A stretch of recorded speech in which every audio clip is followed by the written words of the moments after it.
Hello and welcome to the It's Joking podcast. I am one of your co-hosts, King Smith, and I'm with Joe. Joe. Man, we made it to episode 2, brother. Yeah, we did. How did you feel coming out that first episode? I had a good time. I thought it was a lot of fun. We've had some really good feedback from the community, which is nice. I like it. Yeah. So, and the more we hear from people, the more we can change and evolve and do the good things that they like and take away the bad things they don't like. That's what's up, man. You know, part of this for me is I'm not gonna call it therapy, but it is a little bit Feels like therapy. therapeutic for me. Yeah. And I mean, me and you've known each other for since January of 2013, man. Yeah. Think It's about a long time. that is a long time, Yeah, and we're brought together by service, basically. Yeah. You were a U.S. Army veteran. Mhm. I was an Air Force veteran, and we came in on an intern program with a federal agency, and I'm glad that it happened, man. Me too. Me So, too. both you and your family, it's been really nice to, meet you guys. Very diverse background, Yeah. but we have a lot of common interests Oh, with yeah. gaming Oh, and nerd stuff and things like that. Yeah. Let's get right into this episode, man. We're going to be covering a lot of different things, but part of why we wanted to get this podcast together today too is to challenge a couple of things that are out there that have some bad stigmas to them, and one of those is like mental health. Yeah. And you covered a little bit about how you feel about it in the first episode. What are some of the things that in your mind is a very big stigma about mental health for men? Ooh, see, that's challenging because um, there's this whole issue with being manly, Mm-hmm. so like, because they come up with words like toxic masculinity and shit like that. Yeah. What they don't realize is by saying stuff like that, yeah, there's a demographic of males who probably are a little toxic as people in general, but that doesn't necessarily mean masculinity as a whole is toxic when it's applied appropriately and by respectable people. But when you do stuff like that, you put them back a little bit, like on their heels, kind of defending themselves, kind of thing. Because let's say normal guys or quote unquote normal people, who might be dealing with some things, like depression Mm-hmm. or anxiety, or like I admitted to in the first episode of this podcast, I deal with bipolar disorder and PTSD. PTSD, which is prevalent amongst so much of our military right now, and people who struggle with life-altering events. There's even talk of people who were in the Capitol a few weeks back developing PTSD-like symptoms. Think about it. It was a traumatic event. Yeah. Like, somebody might argue, well, you can't compare that to war, but a Vietnam veteran put it in perspective to me, for me, about 15 years ago or so. He said that, because I was in awe of Vietnam guys. I mean, they're legends in our eyes, Think about the stories we hear about them, the movies, But he said that every person's war is their own. Like, it doesn't matter what I went through. You went through something of equal pain to yourself. Mm-hmm. So, like, the people who live in America and live in foreign nations, they experience these life-altering events. And for them, that's the equivalency of dealing with a warlike struggle. Gotcha. Like, think about the people who live in foreign nations and have to deal with human trafficking. Mm-hmm. We would consider them no less capable of dealing with PTSD than anyone else. Yeah. You know what I mean? So you take the same issue here, somebody living in a scenario where there's, drugs and alcohol that leads to violence. My prime example of this, and I know I'm kind of getting off a little bit, but I grew up in the projects in Queens. Okay. And every day there was violence. Yeah. So we sit here and we judge minorities based on their appearance, and we just think, oh, he's a black man, he's violent. Mm-hmm. But if you go into these neighborhoods and you experience what life is like in these neighborhoods, where life is violent, like life is not like, like it is in the suburbs. Yeah. I would argue that these children growing into men are suffering with PTSD-like symptoms. You can't tell me they don't have nightmares of the violence they grew up with. Which is a stark difference for me and my understanding, because I didn't grow up seeing that. Yeah. You know? By the time I joined the military, I had witnessed 2 murders. I had seen shootouts. I had been the victim of gang violence and race violence. Mm-hmm. Yes, I look white. And yes, that is not enough to qualify as being white to white people. Yeah. And that's not necessarily all white people. That is a subset of individuals who judged me based off of my company, which was various other races that were not white. Mm-hmm. And so naturally, just I fell victim to their anger, their ire. You know what I mean? So that brings me around to men admitting mental health issues. You take this young black male who's been shit on his whole life.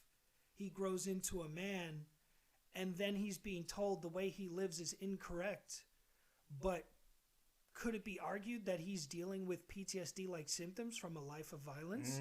And I mean, not just violence by the people you live near, violence from police officers. Mm-hmm. Like, I've seen instances, like exact instances, where I was treated better than my friends because I was white-skinned. Yes. They assumed I was not black or Hispanic. Mm-hmm. And they took my friends into the jail, like the precinct. Yeah. And they escorted my ass home. Like, wow. I've experienced that. And as a child, I'm like, oh my God, I'm getting away scot-free, kind of. Yeah. I got my ass beat by my parents. But ultimately, because, you getting brought home by the police, you're getting your shit, And my parents are Hispanic, so they're old school. Like, my dad was a tough dude with tough love. Mm-hmm. And, but I remember this event.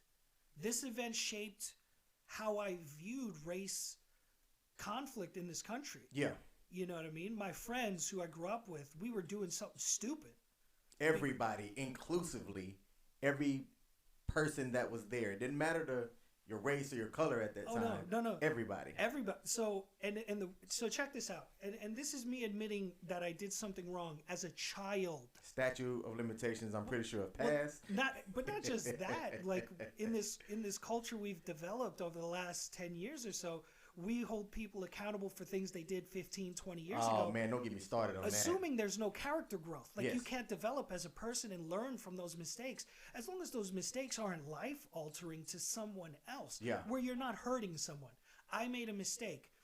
We broke into a car that was unlocked. Mm-hmm. We opened the door. We didn't break a window. We opened the door because there was money in the dash. Gotcha. It was a plant. It was one of those. Oh, I've seen those. It was one of those cars that they put there to catch people. Mm-hmm. And they caught a bunch of kids who were like 12, 13 years old, 14 years old. So I watched all of my friends do it. I was super scared. Like, I didn't want to be a wuss to my friends because, I had respect of, my black and Hispanic friends, and it was really hard for me because I'm white. I look white. Mm-hmm. You know what I mean? So I had to work hard to earn their respect, right? So I'm like, fuck, if I don't go in there, I'm going to get shit on, Yeah. So I go in, I reach in, the minute my hand touches that dashboard, the cops roll up. It was that fast? Well, they had already been in the car. My friends had already gone in and grabbed some Okay, stuff. so you weren't first? No, but Okay. I was the one who was in there when the cops came. Gotcha. And so even though red-handed, absolutely red-handed, they took me home. They took them in. Oh, see, Ain't that some shit? let me be well, I don't know the right word, antagonist. Words is something that me and you are going to talk about later on. Words. Because you know words and I don't. Were you the one that was mouthing off at the cops when they came? Oh, no. Was anybody that was there mouthing off, or was Honestly- everybody like respectful and Honestly, they still we got were him all up? so young that it wasn't like, it's not like it is now where people cuss at the cops and tell them off and stuff like that. Yeah. at that age, in that time, in the early 90s, we weren't like that. Nobody was doing and disrespecting the police the way they were. We were so scared of the police at that time because you got to understand, people would disappear in my neighborhood, and you didn't know who was doing it. Yeah. It could have been the cops. I'm not saying the cops were bad people. I love police officers. I have family who's police officers, and I truly believe and trust that the majority is out to do the right thing. Like, I support the police wholeheartedly. Same here. I do as well. I'll say that to anybody. And I fully believe that at that time, that was the kindest thing they could do to me, is not ruin my life. But I don't know what they did to my friends. And I don't understand, or I couldn't understand, why they couldn't show them that same courtesy to give them that chance. Yeah. So this goes back to young men growing up in those neighborhoods, and Hispanics too, and Indians and Asians and I mean Indians from India. Gotcha. Because there was no indigenous people living where I grew up that I know of. But the people who grew up in that area, if they had a shade different skin tone than someone else, they were lumped into this same demographic. Because like I said in our previous podcast, if you weren't white, you were definitely something else. Yeah. And that's enough for some people who hate, you know? But my point is that these people, these kids, they grow up into adults, but they've experienced violence from their enemies and the people who are sworn to protect them too. Yeah. And it's really hard to cope as an individual, as a human being, when you've been tormented by the people who give you the nightmares and the people who are supposed to protect you from them.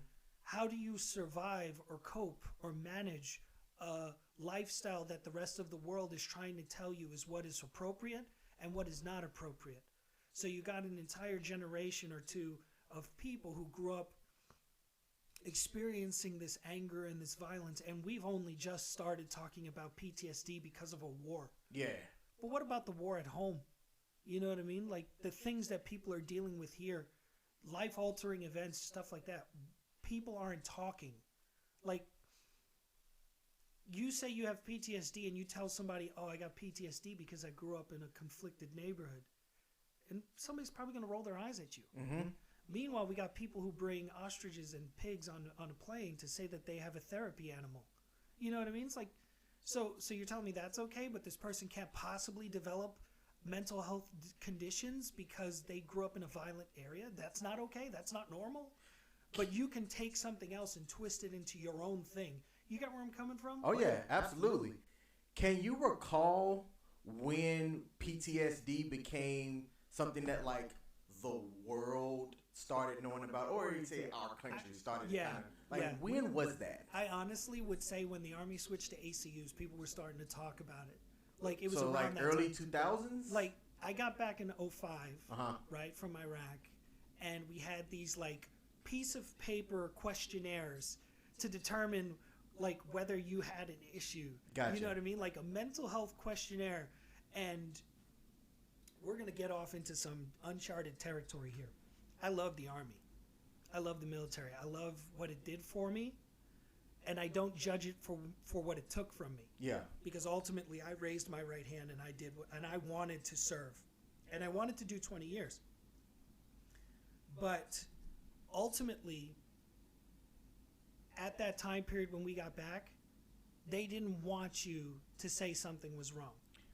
Now, wasn't that something because you knew if you said something was wrong, your chances of remaining in service or doing your job became pretty slim to none. Yeah. And as well as how your, and I'm doing air quotes, peers kind of viewed you as well, right? Yeah, absolutely.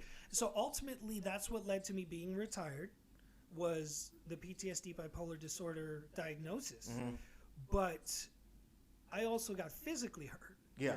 So could we say, in your opinion, could we agree that a physical disability and a mental disability not necessarily should be managed the same, but could be treated the same? As I feel, what I mean is this. Okay. Would you treat a person with a mental or physical disability the same way you would treat the other. So if somebody had a physical disability, they couldn't do certain things, right? Okay. And you would respect that, like an amputee. Yeah. You would absolutely respect that, right? Mm-hmm. I'm not comparing myself to an amputee here. I'm not. Those people who lost limbs, man, they sacrificed a portion of themselves. I really don't know like how much more you can give to your country and to your fellow American than other than your whole life. Mm-hmm. You know, giving your life for them. You know, these people have sacrificed a ton. But I'm using that as an example. If you saw the injury, you would treat them in a way that you wouldn't put them in a scenario that would compromise their disability, right? Yeah. Right. So shouldn't we treat people with mental health disorders similarly? But the only difference is you can't see it. You can't see it though. Right. So, and I'm not saying this was me. I'm saying I had a physical limitation in the military. We all know what that means, permanent profile, and immediately there's a collective eye roll because everybody views people with permanent profiles a certain kind of way in the Army. Now, for the people that don't know what a profile is, explain that. A profile is a document stating your limitations based off of an injury, an illness, or something affecting your physical your physical being typically. Mental health is a little bit more complicated because they weren't really doing that when I was going through this. Yeah. So when I was physically limited, I was treated like shit. Even though I was meeting all of the expectations, I was meeting all of the standards within the limits of my profile, and I was doing as much as I did prior to, just physically. I couldn't run. Yeah. I physically just couldn't run anymore, right? Like that was my only limitation. I mean, I wasn't supposed to lift heavy objects, but the Army doesn't care about that. They're going to make you lift heavy objects regardless. Like seriously, like literally the only thing I couldn't do was run. Yeah. And I was treated like I spit in the face of the American flag. Like I took a dump on a George Washington statue somewhere. Like that's how I was treated, right? Meanwhile, I get out the military, and for years later, I served like another 7 years with this profile. 7 years, successfully, getting promotions, not stealing promotions from somebody else, like getting promoted. I dealt with that for 7 years, and what ultimately got me was the mental health disorder I was diagnosed with in 2005.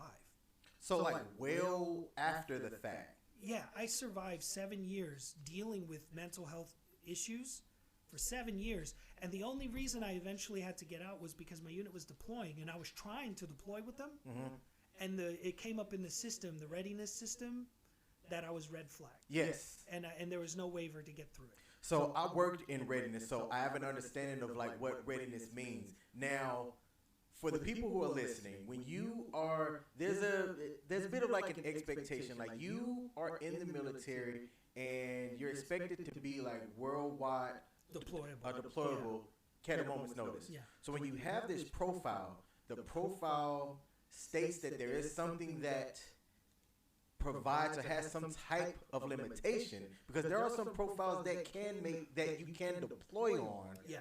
But a lot of that depends on like the locations, and I hate to say it this way, but it's almost like the way that they cover it up is they have to have the ability to treat you while you're there while you're deployed. Which I so completely logically, understand. that makes sense. Right. But within your unit, a lot of people will view and treat you as less than because you're now one less person that, and I'm doing air quotes, that can quote unquote be used, to go. It's like, well, somebody has to now step up in your place, and you get viewed differently. Like that's not just an Army thing. It happened in the Air Force as well. And you see, that would actually bring us to another thing that some people would argue is in the mental health realm, which is the transgender ban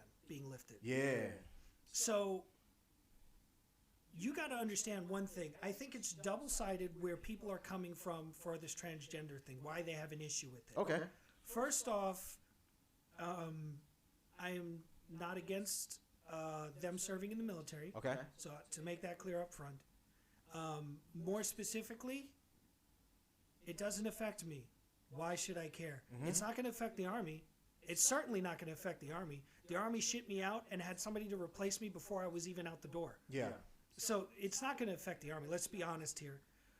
What I worry about is for actually their sakes, which is that if they treat somebody who's got a bad back the way that they treated me, like the way they treated me, could you imagine what one unit might do or treat another person who can't deploy because they have to do transition stuff? Yes. Or who has to deal with the mandatory mental health requirement before you can transition. Yes, I've heard that there's a lot that goes into that. Could you imagine how some people would treat them?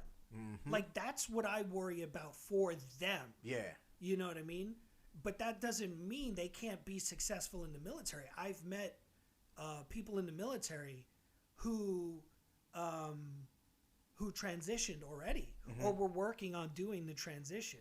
And honestly, the only thing I cared about was saying something inappropriate or something that didn't match up with what they want to believe or hear or feel. I don't want to insult anybody, but I don't want to insult you. Why would I want to insult them? You know what I mean? Like, that's simply the only thing I was worrying about, because I'm not educated enough to know the right things to say or what are the wrong things I should say.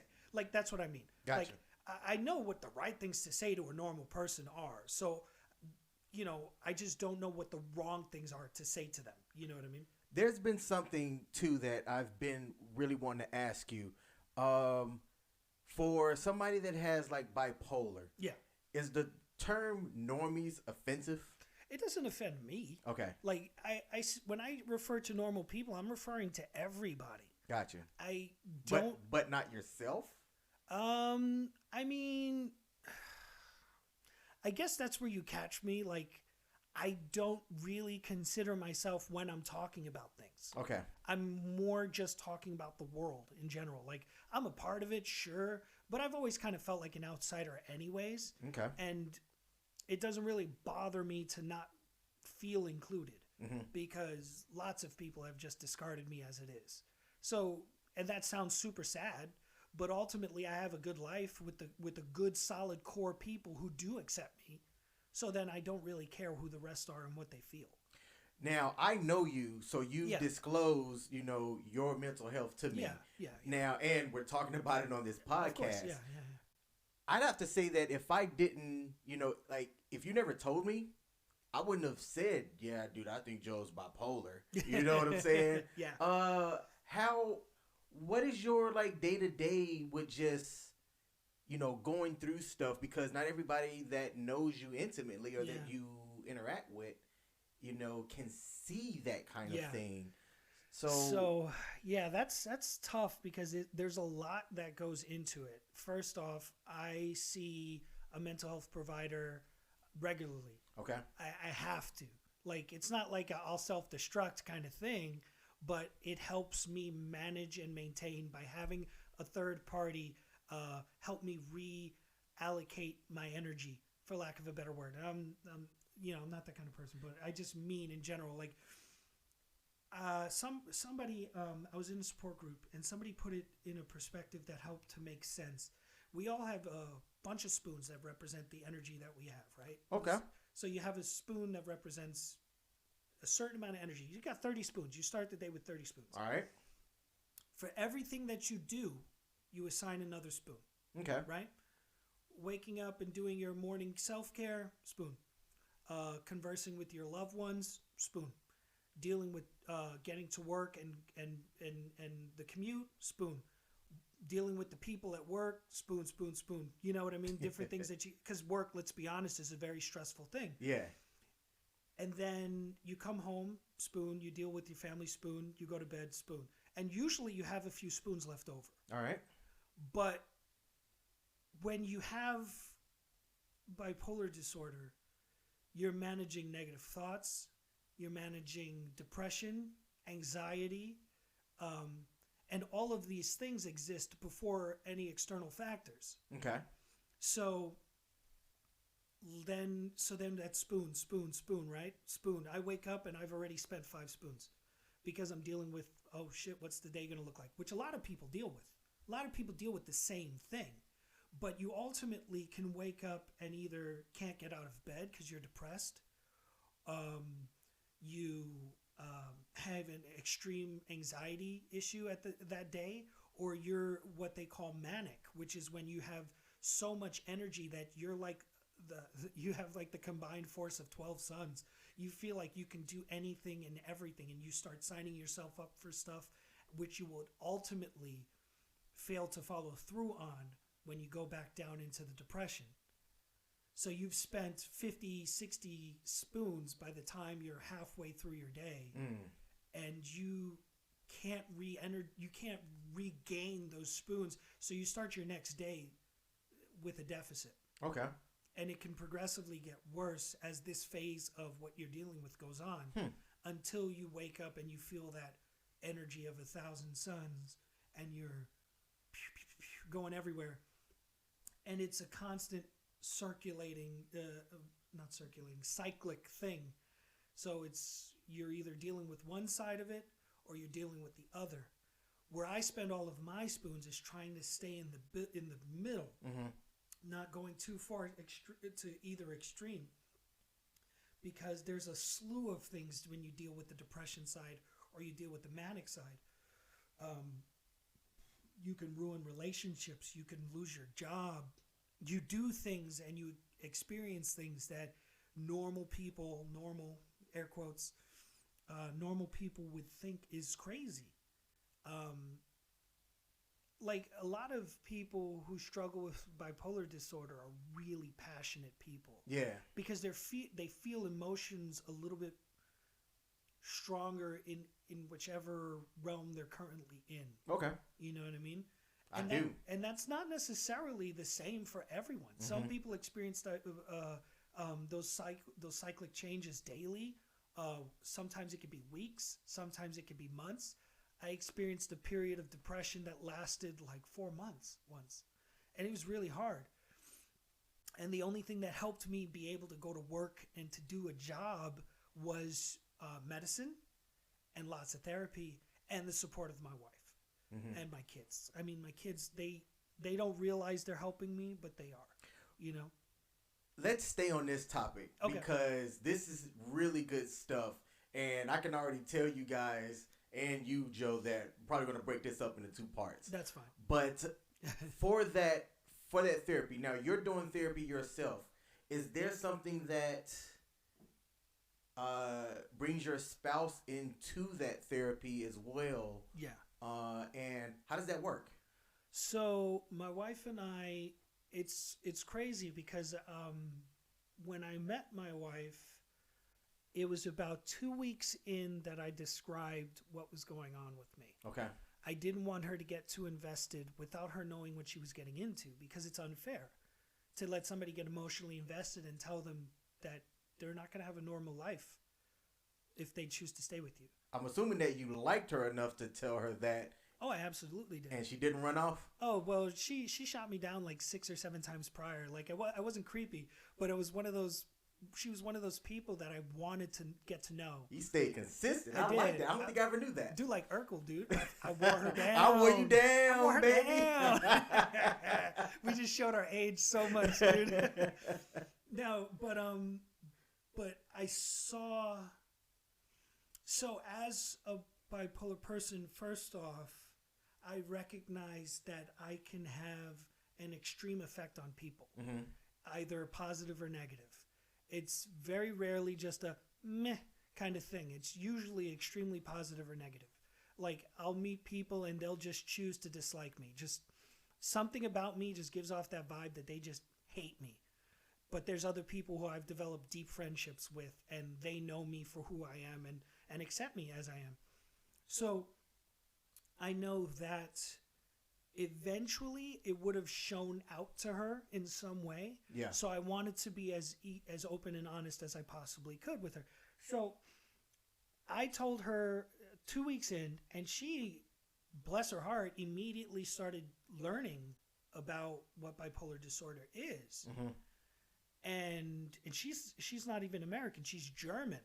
So English came second to her. She had only really learned like English, like in our time being married, I've helped her learn more English, like, or English in a better way than, you know, sounding like somebody who's only spoken English for a couple of years. Gotcha. So she went out and she learned about what bipolar disorder is, and that's honestly been the linchpin of our relationship. We talk consistently.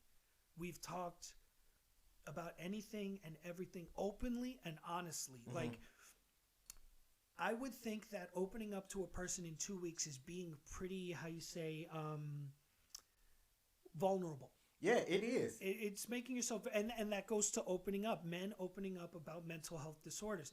It's that vulnerability that goes against what we know as men. Mm-hmm. Like, especially in the military, you don't want to be weak in front of your enemies. And truthfully, we're taught that's how you're taught. Yeah. That lots of people are your enemy. You know what I mean? You get so paranoid after a while. And that's not necessarily everybody, but that's, you know, during, you know, after 9/11, we all got pretty paranoid about stuff. Oh, yeah. So, you know, especially living in a foreign nation, even though they're an allied nation, you know, there's people around. You never know, you know. Hypervigilant. Yes, you know? Hypervigilance, which is a very significant factor in PTSD. Yes, sir. So that goes back to that, which there's a whole argument that PTSD really does not help bipolar disorder. So anyways, so my wife and I, we talk an extreme amount. But what I would say, how we work as a team to balance out me, which is a lot of work on her part too. So it's you know, I always have to take into consideration how she feels when I can, because I'm not always aware mm-hmm. of what I'm dealing with. My wife will have to say, you know, you're going through this or you're going through that. I can see it. You're going to start doing this, or you're going to start saying this, or you're going to start wanting to do this. This is happening. We need to do this instead. We need to try this instead. Let's talk, you know. She has a budget put aside for when I get manic in case I want to start spending money. Because a lot of us, like a lot of people think about retail therapy. I have something similar. When I get really manic, I want to buy stuff and I want to do stuff and I want to, you know, and ultimately I know, like, I don't know at the time, but ultimately we both know I'm not going to follow through. So I can blow $200 on something and it just sits in a corner somewhere. And that's happened. Like but when she can, she puts aside a budget specifically for these impulse purchases. Mm-hmm.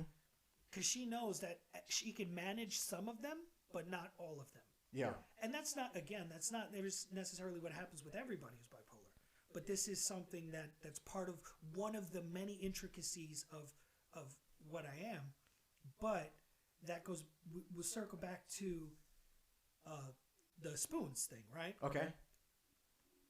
When you have an external stressor, somebody who's toxic in your life, something toxic in your workplace, something like happening with your family, that's exerting more spoons. Okay.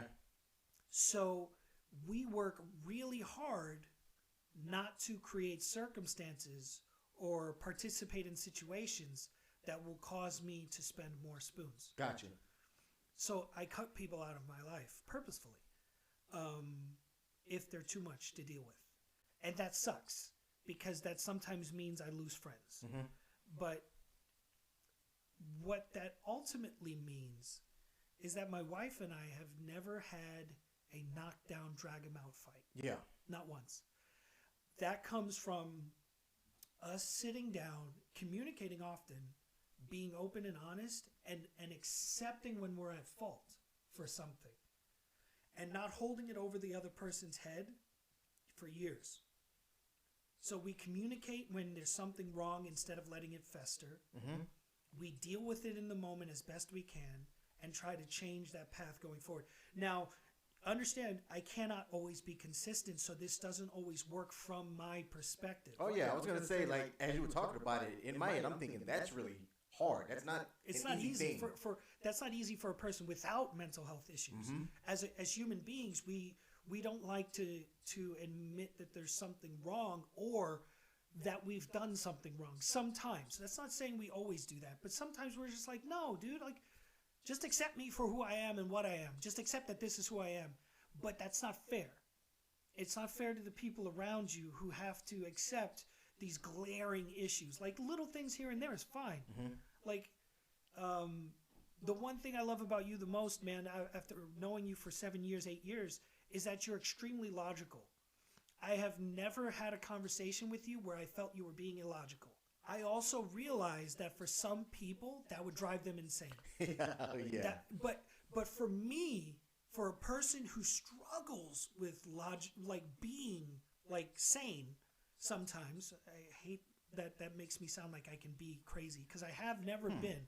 I've never blown up on since I've received care and do healthy regimens for my lifestyle. I've never done anything inappropriate or wrong. Gotcha. But also because I created a list of things that I know used to hurt people's feelings. You know what I mean? Like, you know the things that you used to do that would hurt people's feelings. And if you don't want it done to you, like the good book says, don't do unto others. You know what I mean? So, ultimately, and if you take all of those things, it's a lot of fucking work. Yeah. It's a ton of work. It's like having another full-time job. So I have to approach my personal life in a completely different fashion from my professional life, because I maintain profession. But I have to take the profession away from the personal and the personal away from the profession. So you knew me working, and you never had cause to believe there was something terribly wrong with me. But that's because I work really hard, because I don't want somebody out there in the world saying, well, you're just crazy. Gotcha. Well, you're just bipolar. That's why. Now I have ammunition against you. I've never wanted to give people power over me. You know, I'm going to flip this just a little bit. I've talked about this in some other place. I had a 6-month, and I'm not going to call it a relationship, because me and this lady never defined it. Was it a relationship? I would call it a... No. It was... I am still to this day conflicted by how we ended. But this... I'm going to call it a situationship, because that's what I've said. Okay, that's fair. In other I dig places. it. That's a new word. I like it. And Situationship. On date number 1, fantastic. Okay. Date number 2, she's like, hey, I have something to tell you, and I don't know how you're going to feel about it, but I really like you. Yeah. And she discloses her mental health diagnosis to me. Yeah. And I had to tell her, I said, hey, I don't know anything about that. Yeah. You know, but thank you for making me aware. Let's enjoy this date, and are you cool if I got questions for you? Yeah. You know, as stuff comes up, you know, or as I think about things. And she's like, yeah, absolutely, right? Yeah. So we had a blast. Yeah. But there were times and there were things that I didn't understand. Yeah. Because I wasn't with this person like every day. You know what I'm saying? Right. And while we did have our situationship, there were episodes or, you know, times that happened that I had to take a step back and wonder, is it because of her mental health, or is it just simply a person dealing with stress? Yeah. And I mean, that's the thing. In that regard, it makes it very difficult to have relationships with people. Because the minute that they know something is up with you, they question a lot of things. And I did. And that's perfectly normal. But it took me a long time to tell you guys what was up with me. You and my circle of friends. Gotcha. It took a long time for that, because I also never wanted to use it as an excuse, because there's going to be times where I can't get out of bed, and I've made plans, and I'm just like, I can't do it. Yeah. And that sucks, especially when people make plans to do stuff as a group and you're expecting everybody to show up or hoping everybody can show up. I mean, I just did that recently. I was just having a really bad day and I couldn't bear being out of my comfort zone. Mm-hmm. Where I've surrounded myself with my family and things in my house to calm me and help me maintain normalcy. So, it happens. I mean, it's one of those things where, and then on the opposite side of that, you have the people who can't see anything wrong with you, so naturally assume everything's okay with you. Yeah. And I love those people because those are the people who tell me how crazy their life is, and I'm like, that's nice. That's nice. But it would make me a hypocrite if I didn't consider that if that's the worst they've ever dealt with, then that's the worst they've ever dealt with. Got you. So it's only fair for me to treat them like it's serious to them if it's serious to them. You know what I mean? Like, that's the thing that it taught me. Because they would probably look at me and be like, you've never dealt with shit. And that's fine if that's what you think the first time you see somebody. But everybody's dealt with something. You said something that I want to circle back to. Sure. I was having a conversation with a really good friend of mine today named Jack. And one of the things that I had disclosed with him and told him was that I had a period of depression that lasted for months that I didn't realize it at the time. Yeah. And it took me going to therapy to understand that. And you talked about how your significant other, your wife, Yes. put money aside because of, and let me make sure that I say it right, like a manic episode and then spending. Yeah. I have a bill that went into collections. I'm saying this publicly because I want people to learn from this, to understand how depression can affect you and the things that you do. I charged up about $6,000 in a 5-month time period. And this is while I was married, right? Yeah, it's rough. And I can't tell you what none of that $6,000 to $7,000, was. Yeah. And I didn't understand because I can tell you how my thoughts were at the time. I thought that, all right, I'm depressed, but I didn't know what it was, how to say it. Yeah, of course. And if I go buy these things, I can be happy because it's dealing with, this is going to be the thing that's going to get me out of my funk. Yeah. That's what I called it then. I'm in a funk, Now, I didn't know how to say that to my then wife. I had mentioned one time about depression, expecting support, and did not get it. Okay. And that angered me for a second. Of course. I don't hold it against her now. No. You know what I'm saying? I'm well past her. Yeah. I'm in therapy for my things that, I'm, learning about and managing and understanding. Yeah. And I think it's absolutely worth it, Would you say that was a cultural thing? Like, did you feel like that was a cultural thing or a man-woman thing? Man,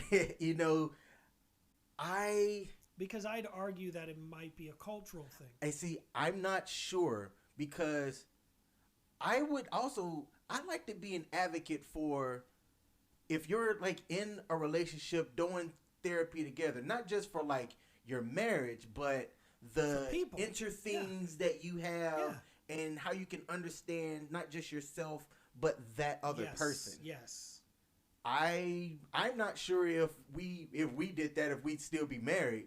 But I mean, you're not now. So. I'm not now, and I don't see a path that would have led to that or something. Well, that it'll happen again. Oh, okay. But I said the same thing though. I'm not going to rule it out.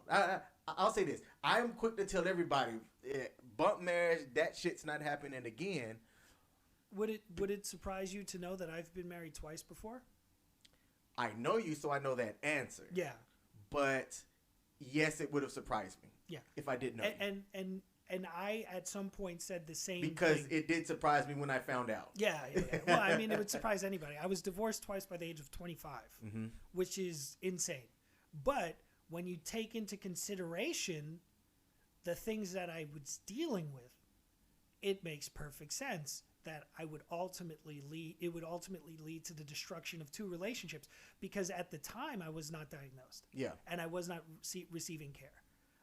One time was just a stupid I was young as shit, doing the dumb private thing, getting married to somebody from back home. Stupid. Ruined my life and ruined some opportunities for me that looking back, I laugh it off now, but at the time it sucked. But the second one we got married right before, stereotypical, we got married right before I deployed. I think because I didn't want to be alone. Yeah. And I needed like something to anchor me. We thought we loved each other, but it ultimately didn't work out, because when I came back, I was messed up. Mm-hmm. I was really messed up. And after her, I never thought I'd ever do marriage again either. But then after years of therapy, medication, and a good healthy dose of Army, ultimately I met my wife, and she was a much more understanding human being. Yeah. Because my ex-wife too, at the time, she's Hispanic or Latin American. She did not believe for a second that something was wrong with me. Or at first she was in denial of it. At first. Didn't accept it for what it was. And eventually she tried to come around, but by that point the damage had been done. Ultimately it just didn't work out. So, but my wife was a lot more open to the idea of it. Okay. Like, even when we talked about marriage, I tried to give her an option to be with a normal person, with the person who wouldn't have to deal with the life of work. So you tried to give her an out? Yeah, I tried to give her an out. And dude, bless her, it's like one of those movies, because there's that moment where you tell them something and how they respond is everything. Yeah. It doesn't really matter what they say, it's how they say it. So it was one of those moments where I told her, I said, I called her by her sweet little nickname I have for her, and I told her, you can stay here in Germany with your family, meet a nice normal German guy, never have to leave everything you know behind, and have a normal life. You can do that. I would not hold it against you. It would hurt, but I wouldn't hold it against you. She didn't blink. She didn't miss a beat. She just said, no, I want to be with you. And I was like, it was like one of those moments where it's like, oh, all the music, the birds chirping and shit. It was like one of those moments. And I mean, long before that moment, I knew I loved her. Yeah. But in that moment, I knew I'd spend the rest of my life with her. And that hasn't changed. We've been married over 10 years now, quite successfully, I might add. But it did come on the shoulder of a lot of work, a lot. We talk so much. And that's not a bad thing. Like, that's, I think, what a lot of people need, is to build a closeness that borders on impossible. Okay.